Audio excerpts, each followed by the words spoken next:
pessoal, tudo bem? Na aula passada, iniciamos nossos estudos sobre o Renascimento.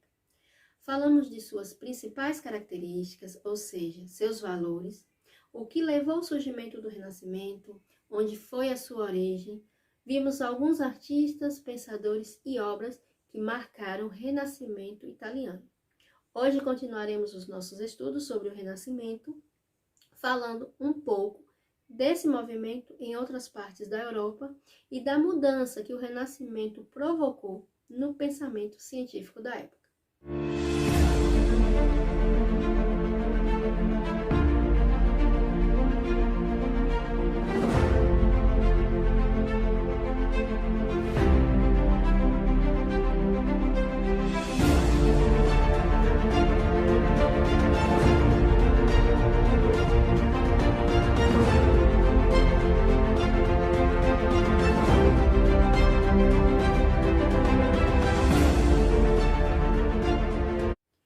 Como já falamos anteriormente, sobretudo na aula passada, o Renascimento surgiu na Península Itálica.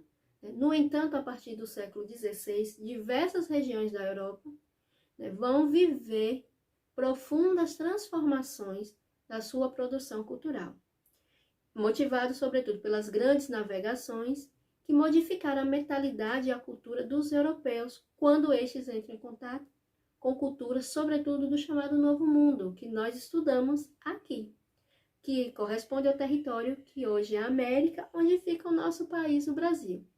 Isso levou os europeus a questionar sua forma de ver o mundo e a modificá-la. Além disso, a imprensa desenvolvida em 1454 por Johannes Gutenberg possibilitou a difusão de notícias e o acesso mais rápido a livros, mesmo que para um público pequeno. Dessa forma, outras regiões da Europa, como França, Inglaterra, região da Alemanha, Holanda, Portugal e Espanha, vão vivenciar o renascimento cultural científico. Mas é importante lembrar que o renascimento europeu, o renascimento nessas regiões, não foi uma simples reprodução do movimento que teve início na Itália. As particularidades das culturas e tradições de cada uma dessas regiões influenciaram as suas inovações renascentistas. No livro de vocês, página 86 e 87, vocês podem ver importantes nomes e obras da Renascença Europeia. Não deixem de consultar, dá para ver quem foram os envolvidos no movimento renascentista. O Renascimento não marcou apenas as artes. Ele causou impacto, sobretudo, no chamado pensamento científico. Isso porque, assim como na Grécia Antiga, os renascentistas não separavam os diversos campos, as diversas áreas do conhecimento, ou áreas do saber, como chamamos, como a arte, a filosofia e a ciência.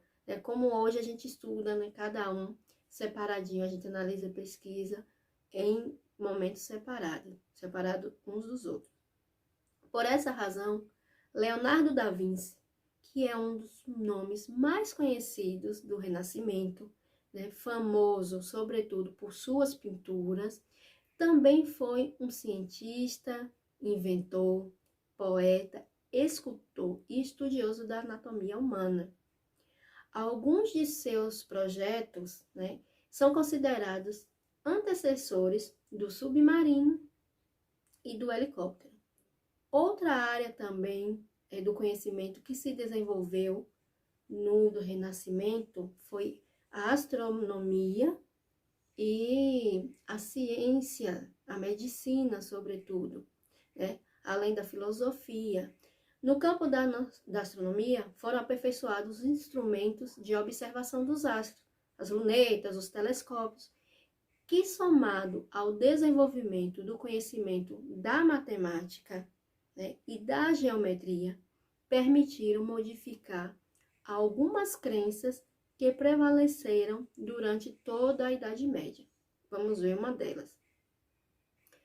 Por exemplo, a gente pode falar dos estudos de Nicolau Copérnico, que propôs a teoria heliocêntrica, ou seja, ele afirmou que todos os planetas observáveis da Terra giravam em torno do Sol e não o contrário, porque durante a Idade Média acreditava-se que era o Sol que girava em torno da Terra, que era a Terra que era o centro do universo, né? Isso é afirmado até pela Igreja. Posteriormente, Galileu Galilei vai trazer novos estudos e dar mais precisão e reforçar a teoria heliocêntrica de Copérnico.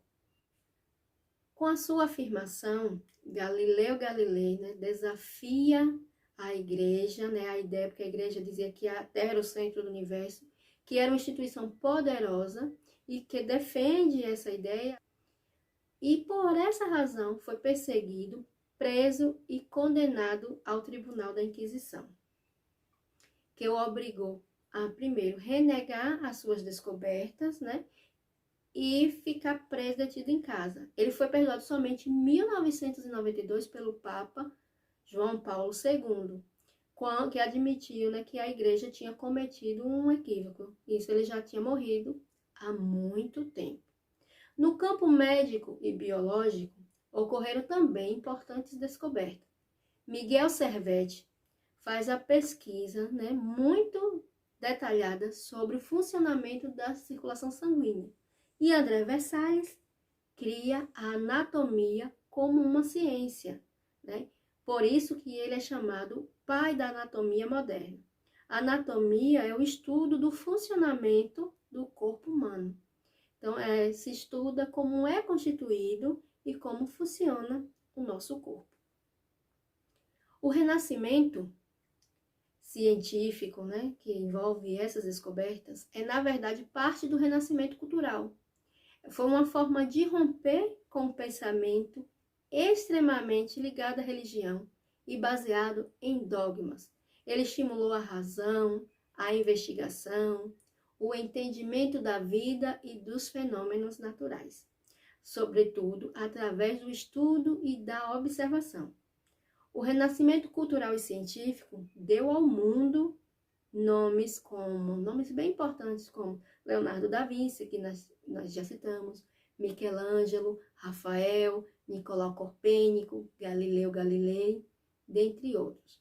O Renascimento impactou também outros campos da vida, como a filosofia, a economia, por exemplo, e que sobre esses aspectos vocês podem, como eu falo sempre, estar pesquisando, tirando dúvidas com os professores de vocês, porque aqui a intenção do nosso vídeo é trazer algumas inquietações, algumas informações para que vocês possam ter o primeiro contato com o tema e ampliá-lo através de suas pesquisas, das discussões com os professores, da conversa com os colegas, mesmo nessa forma virtual.